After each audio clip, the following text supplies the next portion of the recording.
এইদিকে আমাদের দ্বিতীয় শীটে দেখেন এই জায়গায় লেস দেন নামে একটা অপশন লেখা আছে। তো আমরা এই জায়গায় দেখব যদি অনেকগুলো নাম্বার থাকে তাহলে এখান থেকে less than, greater than, between এগুলা কিভাবে বের করব।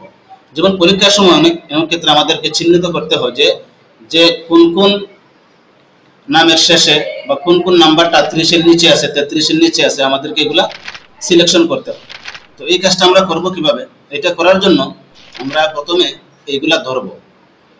এগুলা ধরার পরে এখান থেকে কন্ডিশনাল ফরম্যাটিং যে অপশনটা আছে এটাতে ক্লিক দিব। কন্ডিশনাল ফরম্যাটিং এ ক্লিক দেওয়ার পরে এই জায়গাতে ক্লিক দিব হাইলাইট সেলস এন্ড রুলস। এরপরে দেখেন এই জায়গায় লেখা আছে লেস দেন।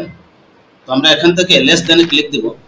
লেস দেন এ ক্লিক দেওয়ার পরে এইভাবে একটা বক্স আসবে, যে বক্সের মধ্যে লেখা আছে format cells that are less then, মানে আমরা এই জায়গায় একটা সংখ্যা লিখব।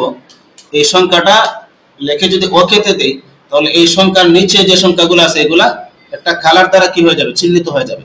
তো ধরেন আমি এই জায়গায় দিলাম 40 দেওয়ার পরে যদি আমি ওকে দেই, ওকে দেওয়ার আগে দেখেন এই জায়গায় কি আছে, light red fill with dark red text, মানে আমাদের টেক্সটগুলো কোন কালারে চিহ্নিত হবে। এই জায়গায় দেখেন লাল কালারে চিহ্নিত হয়েছে। আমি যদি চাই এই জায়গায় ক্লিক দিয়ে অন্য কোনো কালারে চিহ্নিত করতে পারি। আমি এটা দিলাম যেটা হলুদ কালার। তো আমরা আপাতত লাল কালার দিয়ে দিলাম। দেওয়ার পরে ওকে দিই। ওকে দেওয়ার পরে এবার দেখেন 40 এর নিচে যে সংখ্যাগুলো আছে এগুলো কি হয়ে গেছে, চিহ্নিত হয়ে গেছে। তাহলে এই কাজটা মূলত কোন ক্ষেত্রে লাগে?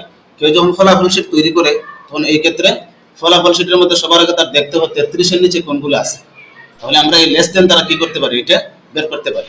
দেখেন আমি যদি আবার সিলেকশন করে কন্ডিশনাল ফরম্যাটিং এ ক্লিক দেই, এখান থেকে হাইলাইট সেলস রুলস দেওয়ার পরে এখান থেকে লেস দেন, লেস দেনে দেওয়ার পরে এই জায়গায় যদি 33 দিয়ে দিই, 33 দেওয়ার পরে যদি ওকে দিই তাহলে দেখেন আমার 33 এর নিচে যে সংখ্যাগুলো আছে এগুলা কাউন্ট হয়েছে।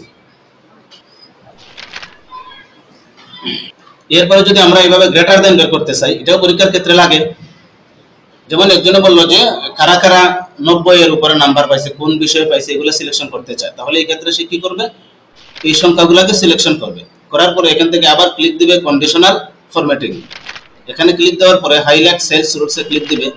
এরপরে দেখেন প্রথম যে অপশনটা এই জায়গায় লেখা আছে গ্রেটার দেন। আচ্ছা, গ্রেটার দেন মানে হলো কি, বড়। আমি যে সংখ্যাটা দিব ওইটা সহ এর বড় সংখ্যাগুলো। তাহলে আমি কি করলাম, গ্রেটার দেন ক্লিক দিলাম। দেওয়ার পরে এই জায়গায় আরেকটা বক্স আসছে, আমরা এই জায়গায় লিখে দিব। ধরেন আমি এই জায়গায় লিখলাম 80। 80 লেখার পরে 80 এর উপরে যে সংখ্যাগুলো আছে এইগুলা সিলেকশন হয়ে যাবে। তো আমরা এটার জন্য অন্য আরেকটা কালার দিই। এটা আমি দিয়ে দিলাম green fill with dark green text. তাহলে দেখেন আমার 80 এর উপরে যে সংখ্যাগুলো আছে এগুলা কি হয়ে গেছে, চিহ্নিত হয়ে গেছে। তো এইভাবে যদি আমরা আরো অন্য কোনো ফাংশন দিতে চাই যে এত থেকে এতর ভিতরে যে সংখ্যাগুলো আছে এগুলা যেন সিলেকশন হয়, তাহলে এই ক্ষেত্রে আমি এগুলো আবার ধরবো। ধরার পরে কন্ডিশনাল ফরম্যাটিং এ ক্লিক দিব। ক্লিক দেওয়ার পরে এখান থেকে হাইলাইট সেলস রুলস। এরপরে দেখেন এই জায়গায় লেখা আছে বিটুইন। তাহলে বিটুইনের ক্ষেত্রে আমাদেরকে দুইটা সংখ্যা দেওয়া লাগবে। তো ধরেন আমি এই জায়গায় দিলাম 50 আর এই জায়গায় দিলাম 80।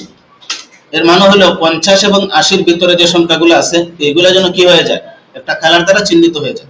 তাহলে আমরা এখানে অন্য একটা কালার দিই। এই জায়গায় দিয়ে দিলাম ইয়েলো। দেওয়ার পরে ওকে। তাহলে দেখেন 50 থেকে নিয়ে 80 পর্যন্ত যে সংখ্যাগুলো আছে এইগুলা এইভাবে একটা কালার দ্বারা চিহ্নিত হয়ে গেছে। তো আমরা কন্ডিশনাল ফরম্যাটিং ব্যবহার করে লেস দেন, গ্রেটার দেন এবং বিটুইন এই সংখ্যাগুলো খুব সহজেই বের করতে